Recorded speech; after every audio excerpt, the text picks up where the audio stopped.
Hello student, welcome everyone. आप सभी का स्वागत है। आप सभी को नवरात्रि की हार्दिक शुभकामनाएं भी हैं।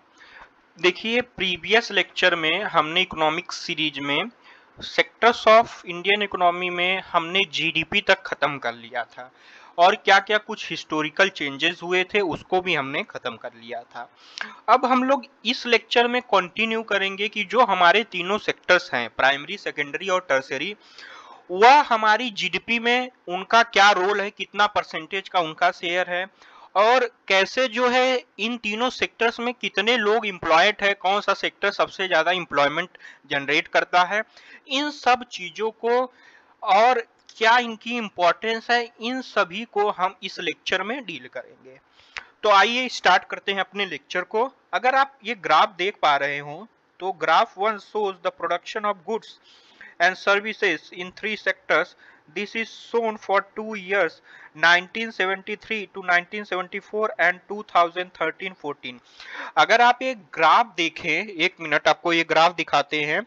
अगर ये ग्राफ देखें तो ये जीडीपी जो तीनों सेक्टर की है और उनका क्या कंट्रीब्यूशन है इसको दिखाया गया है, जो कि 1973 और 1974 का है और 2013-14 का जीडीपी का जो शेयर है इन तीनों सेक्टर का उसको दिखाया गया है। अगर आप देख पा रहे हो कि 1973 और 74 में अगर आप देख पा रहे हैं तो एग्रीकल्चर सेक्टर का सबसे ज्यादा शेयर है जीडीपी में, प्राइमरी सेक्टर का सबसे ज्यादा शेयर है। फिर उसके बाद हम लोग देख पा रहे होंगे कि सेकेंडरी सेक्टर है और उससे हाइयर है हमारा जो है टर्सरी सेक्टर।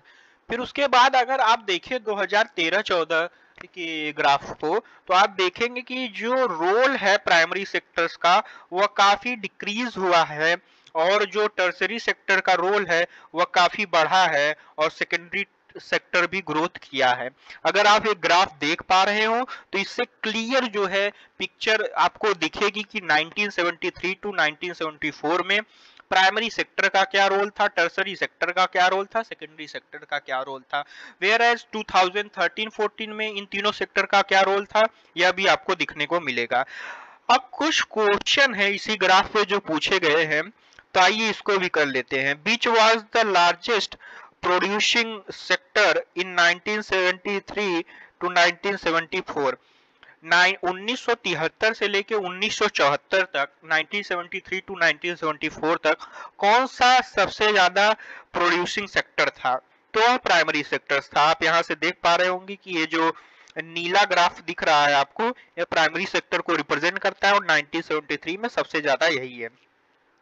फिर उसके बाद कह रहा है कि कौन सा सेक्टर जो है लार्जेस्ट प्रोड्यूसिंग सेक्टर रहा 2013-14 में, तो आप बताइए टर्सरी सेक्टर था।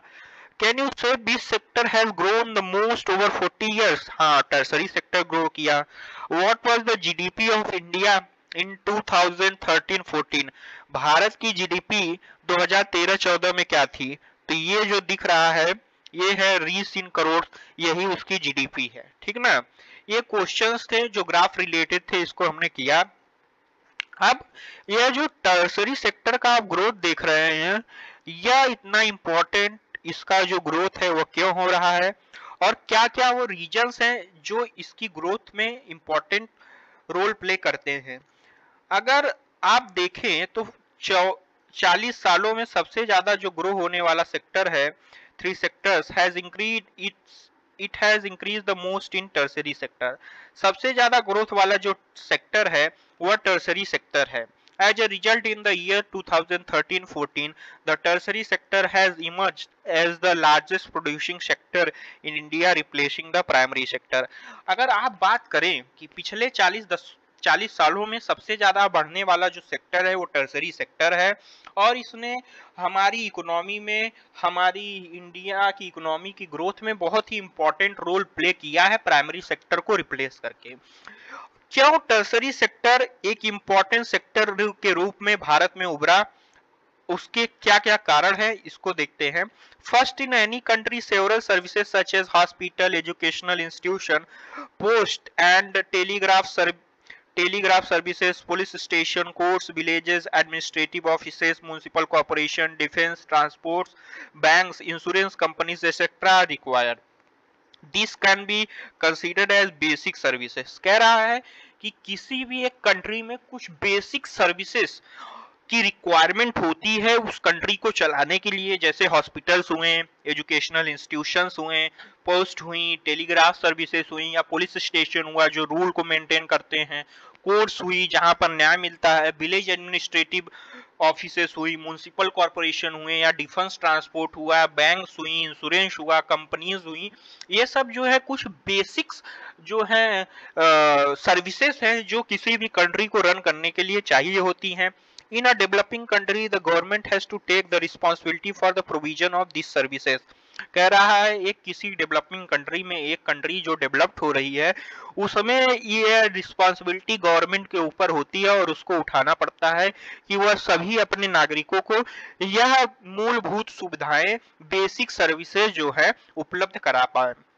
Second, the development of agriculture and industry leads to the development of services such as, और कह रहा है कि अच्छा अगर आप देखें तो जो एग्रीकल्चर या सेकेंडरी सेक्टर है अगर वह जब भी ग्रोथ होगा तो उसमें भी सर्विस रिक्वायर होगी भाई। वर्क करने के लिए लोग चाहेंगे तो सर्विस देंगे कौन? ह्यूमन देंगे।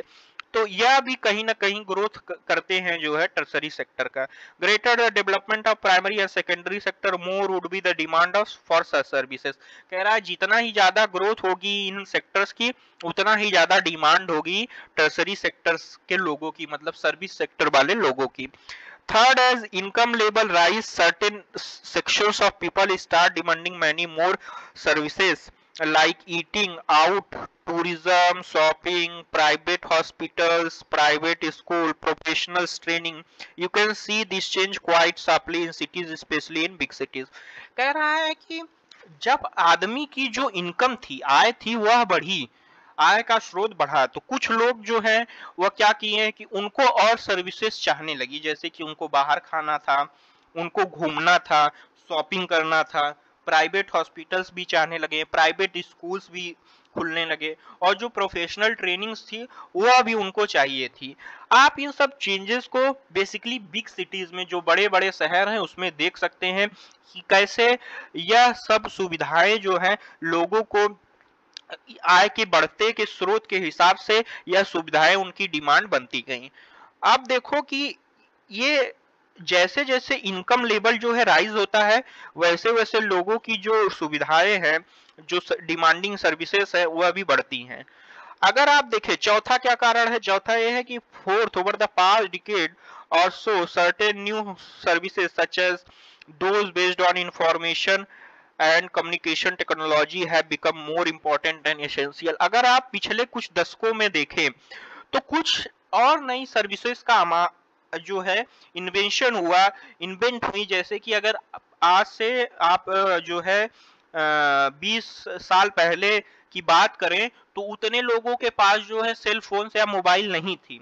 10 साल ही पहले की बात करें तो उतने लोगों के पास मोबाइल या सेल फोन यूज नहीं था। लोग सोशल मीडिया का यूज भी कम करते थे। बड़े बड़े शहरों में होता था लेकिन जो है छोटे शहरों और गांवों में ये सब सुविधाएं उपलब्ध नहीं थी।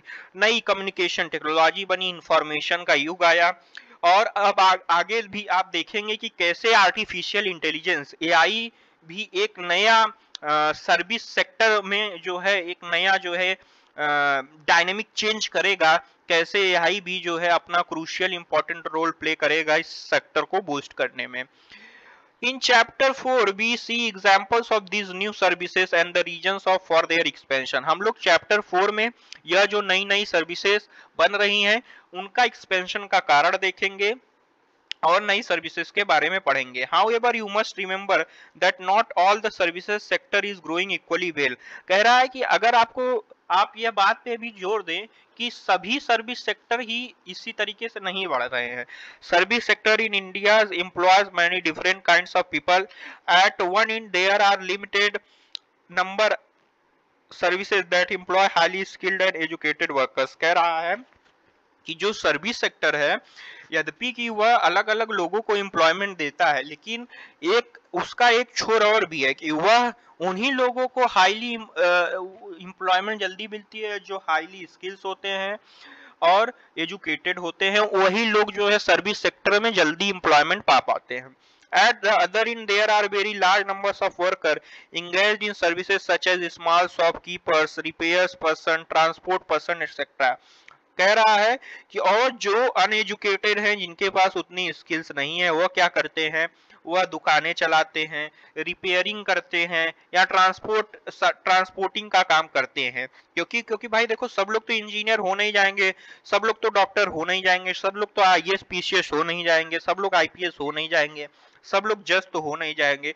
तो और देखो एक्चुअली क्या है कि देखो, मैं एक दिन ये बात पर बहुत ही गौर किया हूं, आप लोग भी सुनिए इस बात को, कि देश कौन चलाता है. देश वह लोग नहीं चलाते हैं जो सक्सेसफुल हो गए हैं, देश वही लोग चलाते हैं जो अनसक्सेसफुल हैं. तो भाई देखो, सब लोग के पास स्किल और एजुकेशन उतनी इम्पोर्टेंट वे में नहीं हो सकती है, तो इसीलिए और भी काम करने के लिए कुछ लोगों की जरूरत होती है, और जो अनस्किल्ड अनएजुकेटेड लोग रहते हैं वो कार्यों को करते हैं. Hence only a part of this sector is growing in importance. You shall read more about this in the next chapter. Sorry, एक मिनट. कह रहा है कि आप देखेंगे कि जो ये सेक्टर्स हैं उसके कुछ ही पार्ट, मतलब कुछ ही पार्ट ग्रो कर रहे हैं, उनकी लाइफ स्टाइल भी जो है कुछ ही पार्ट्स, कुछ ही इन सेक्टर्स में कुछ ही ऐसे जो है सर्विसेज है या कुछ ही ऐसे जो आयाम है जो बढ़ रहे हैं, और बाकी के लोग जो है उनकी लाइफ ऐसी ही है. फिर अगर आप बात करें तो ये ग्राफ है, ग्राफ सेकंड आप यहाँ पर देखें तो ये जो शेयर है सेक्टर्स का जीडीपी में परसेंटेज वाइज दिया हुआ है. अगर आप देखें कि 1973 और 74 की बात करें तो यह जो ग्राफ है, प्राइमरी जो सेक्टर है उसका 40% शेयर है, और जो ये है ग्राफ सेकेंडरी ग्राफ है इसका 50 to 40% शेयर है.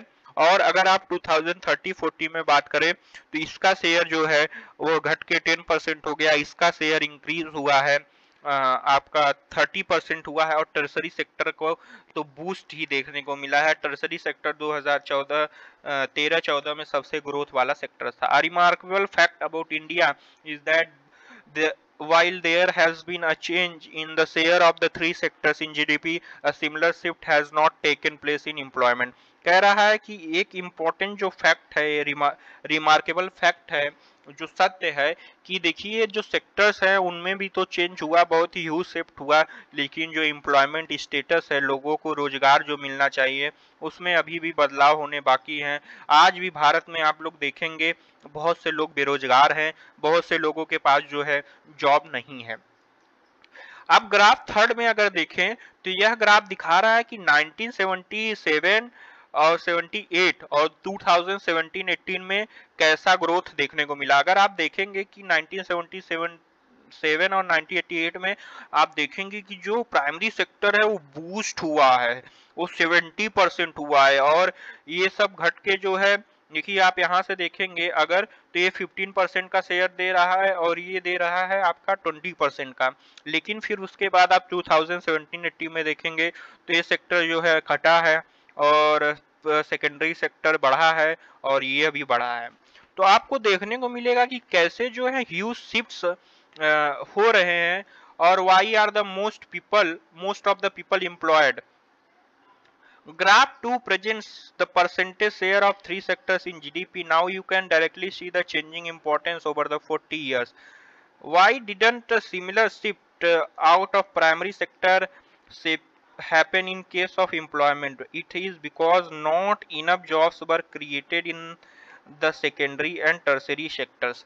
कह रहा है कि आप देखेंगे कि सिमिलर शिफ्ट आप प्राइमरी सेक्टर में नहीं देखने को पा रहे हैं. क्यों? क्योंकि जो टर्सरी सेक्टर है और हमारा जो सर्विस सेक्टर है और सेकेंडरी सेक्टर है, इंडस्ट्रियल रिलेटेड सेक्टर है, उसने इतनी भी जॉब को जो है उत्पन्न नहीं किया है, इतनी भी जॉब्स जनरेट नहीं की हैं कि सारे लोग उसी में एम्प्लॉयड हो सके. भाई देखो, इतना तो जॉब हमारे इंडिया में सेकेंडरी और टर्सरी सेक्टर में नहीं है ना कि सब लोग जो है उसी में एम्प्लॉयड कर पाए। तो कुछ अभी आप देखेंगे कि यद्यपि हमारे जो जीडीपी में प्राइमरी सेक्टर का शेयर वो 40% ही है, लेकिन सबसे ज्यादा एम्प्लॉयड लोग उसी सेक्टर में हैं और सबसे बड़ा सेक्टर आज के समय में भी प्राइमरी सेक्टर ही है। Though a industrial output or the production of goods went up more than 9 times during the period, employment in the industry went up around 3 times. The sum applies to the tertiary sector as well. While producing in the service sector rose by 14 times, employment in the service sector rose around 5 times. As a result, more than half of the workers in the country are working in the primary sector, mainly in agriculture, producing only about 1/6 of the GDP. और आपको देखने को मिलेगा कि बहुत सारे लोग जो हैं आज भी वह प्राइमरी सेक्टर में ही वर्क कर रहे हैं और उनका शेयर क्या है, सिर्फ 1/6 है जीडीपी में। In contrast to this secondary and tertiary sector produce the rest of the produce whereas they employ less about the half people. Does this mean that workers in agriculture are not producing as much as they could? कह रहा है कि जो हमारा primary और secondary sector है वह यद्यपि कि वह प्रोडक्शन और जीडीपी में शेयर करता है, लेकिन वह बहुत कम लोगों को एम्प्लॉयमेंट दे पाया है, बहुत ही कम लोग इस सेक्टर्स में एम्प्लॉय हो पाए हैं। तो इसका मतलब क्या है कि एग्रीकल्चर सेक्टर जो है इतना नहीं प्रोड्यूस कर रहा है भाई जितने ये लोग कर रहे हैं। What it means, excuse me, what it means is that there, एक minute, sorry, what it means is that there are more people in agriculture than is necessary, so even if you move a few people out, production will not be affected। कह रहा है कि देखो खेती क्या है कि जब हमारा ग्रीन रिवॉल्यूशन हो गया है तो एक लोग के द्वारा भी खेती की जा सकती है, अगर आप उसमें से कुछ लोगों को हटा देंगे तो प्रोडक्शन इफेक्ट नहीं होगा। In other words, workers in the agriculture sector are under employed. कह रहा है कि अगर आप दूसरे शब्दों में समझे तो जो एग्रीकल्चर सेक्टर में लोग हैं वो अंडर एम्प्लॉयड है, मतलब वह एक समय तो उनको जो है रोजगार मिलता है जब खेती नहीं होगी। देखो हमेशा हर महीने तो जो है फसलें लगाई नहीं जाती हैं, फसलें को लगाया जाता है, कुछ देर इंतजार किया जाता है, 5-6 महीने बाद जो है फसलें तैयार होती हैं, उनको हार्वेस्ट किया जाता है। तो भाई बाकी का ये जो दिन है वह लोग कहाँ पर करें, तो इसको क्या कहते हैं, अंडर एम्प्लॉयमेंट। एक ऐसी सिचुएशन जब सर्टेन पीरियड ऑफ टाइम के लिए ही लोग एम्प्लॉयड हो, उसके बाद अनएम्प्लॉयड हो, इसको हम लोग क्या कहेंगे, अंडर एम्प्लॉयड कहेंगे। अगर आप एक एग्जांपल से समझें कि एक फार्मर है, स्मॉल फार्मर जिनका नाम लक्ष्मी है, owing about 2 hectares of unirrigated land, dependent only on the rain and growing crops like jowar and arhar. ऑल 5 members of her family work in the plot throughout the year. Why they have nowhere else to go for work? You will see that everyone is working, none remains idle, but in actual fact their labor effort gets divided. Each one is doing some work but no one is fully employed। कह रहा है कि अगर आप बात करें उस family के लोगों की तो ये लोग इसी खेत में खेती करते हैं, और आप बात करें तो सब लोग कुछ ना कुछ कार्य कर रहे हैं, सब लोग जो है कुछ ना कुछ वहां पर उस खेत में अपना कार्य दे रहे हैं, अपना लेबर एफर्ट दे रहे हैं, लेकिन जो है each one is doing some work but one is fully employed, लेकिन उसमें से एक ही जो है फुल्ली एम्प्लॉयड है। This is the situation of under employment. और इसी को बाकी लोग क्या कर रहे हैं भाई, बाकी लोग उसमें एफर्ट तो दे रहे हैं लेकिन वह एम्प्लॉयड नहीं है। देखो होता क्या है कि अगर आप इस लक्ष्मी के फार्म पर खेत काम कर रहे हैं या बाकी मेंबर्स जो 5 मेंबर्स हैं वर्क कर रहे हैं, भाई वो तो जो है फुल्ली एम्प्लॉयड नहीं ना है, वो कुछ दिन जब काम करेंगे उसी दिन एम्प्लॉयड है। भाई लक्ष्मी पूरी तरीके से एम्प्लॉयड है। तो where people are apparently working but all them are made to work less than their potential, this kind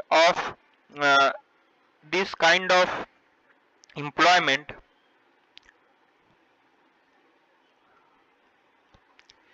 this kind of underemployment is hidden contrast to someone who does not have a job and is clearly visible as unemployed, hence it is also called disguise unemployment. इसको क्या कहते हैं हम लोग? Disguise unemployment भी कहते हैं। Disguise unemployment क्या होता है? एक ऐसी सिचुएशन होती है एम्प्लॉयमेंट की जिसमें सर्टेन पीरियड ऑफ टाइम के लिए लोगों को जॉब मिलती है, उसके बाद वो लोग अनएम्प्लॉयड होते हैं। इसी को हम लोग क्या कहते हैं? डिसगाइज अनएम्प्लॉयमेंट कहते हैं। बस कुछ पीरियड्स के लिए ही आप एम्प्लॉयमेंट दे पाए तो इसको क्या कहेंगे? डिसगाइज एम्प्लॉयमेंट कहेंगे। Now supposing a landlord Sukharam comes and hires one or two members of the family to work on his land. Lakshmi's family is now able to earn some extra income. कह रहा है अगर suppose कीजिए कि एक कोई landlord आता है जिसका नाम है सुखाराम, जो लक्ष्मी के परिवार में से दो लोगों को लेके जाता है कि भाई चलो हमारे फील्ड पर, हमारे लैंड पर वर्क करो, तो आप देखेंगे कि कुछ एक्स्ट्रा इनकम का स्रोत उसके परिवार में जनरेट होता है भाई जब वो लोग वहां जाएंगे वर्क करेंगे।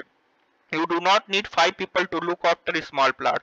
आपको 5 लोगों की जरूरत नहीं है एक स्मॉल प्लॉट को खेती करने पर या उसको देखभाल करने पे। 2 people moving out does not affect the production on their farm.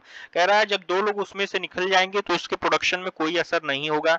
In the above example, 2 people may move to work in a factory.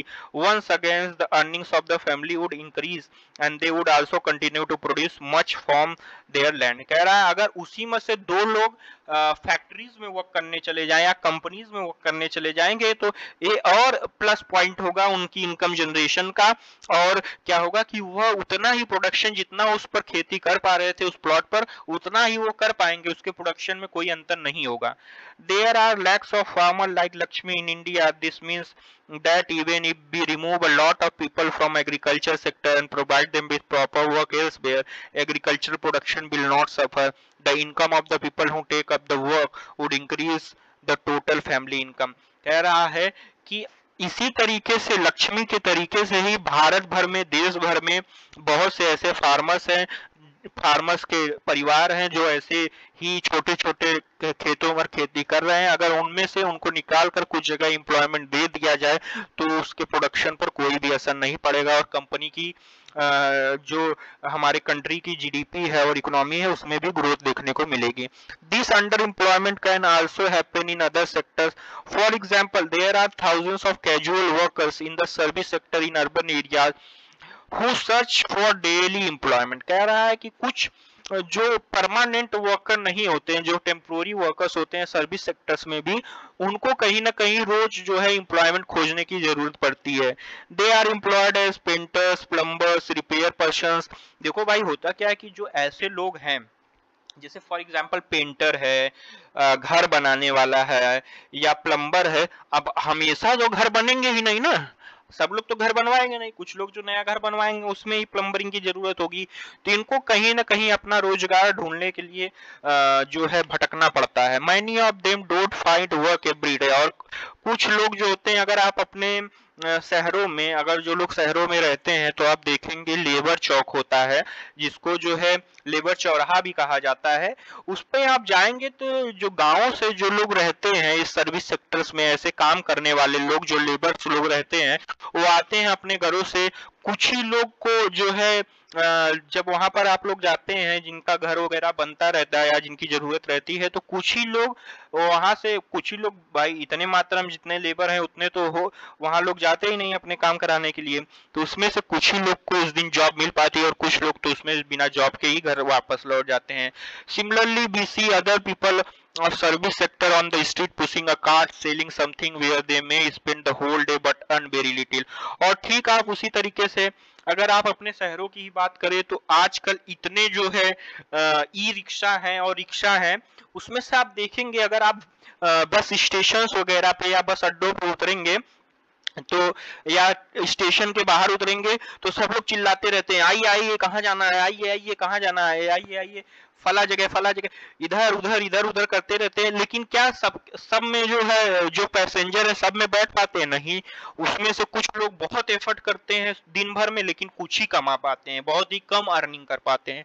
They are doing this work because they do not have better opportunities.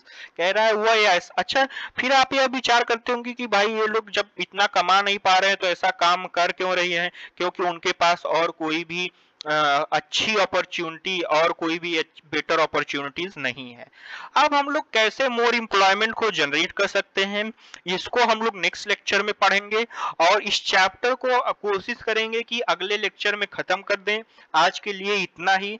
I hope आप लोग अपनी studies को अच्छे से कर रहे होंगे, और जो भी कोई भी डाउट हो आप लोग कमेंट में पिन कीजिए, और प्लीज अपनी स्टडीज को कंटिन्यू रखिए। क्योंकि अभी आप अगर 1 घंटे 2 घंटे 3 घंटे पढ़ते हैं तो आपको जब एग्जाम के समय में ज्यादा मेहनत नहीं करनी पड़ेगी और ज्यादा लोड और टेंशन नहीं लेना पड़ेगा। नहीं तो जब एग्जाम्स नियर बाई होंगे तो आप लोग परेशान होंगे और इधर उधर का काम करेंगे और ठीक से पढ़ भी नहीं पाएंगे। तो आप लोग अपनी स्टडीज को थोड़ा सा सीरियसली लीजिए, स्पेशली जो लोग क्लास 10th पर हैं। 9th वाले तो अभी चिल करें। Thank you everyone.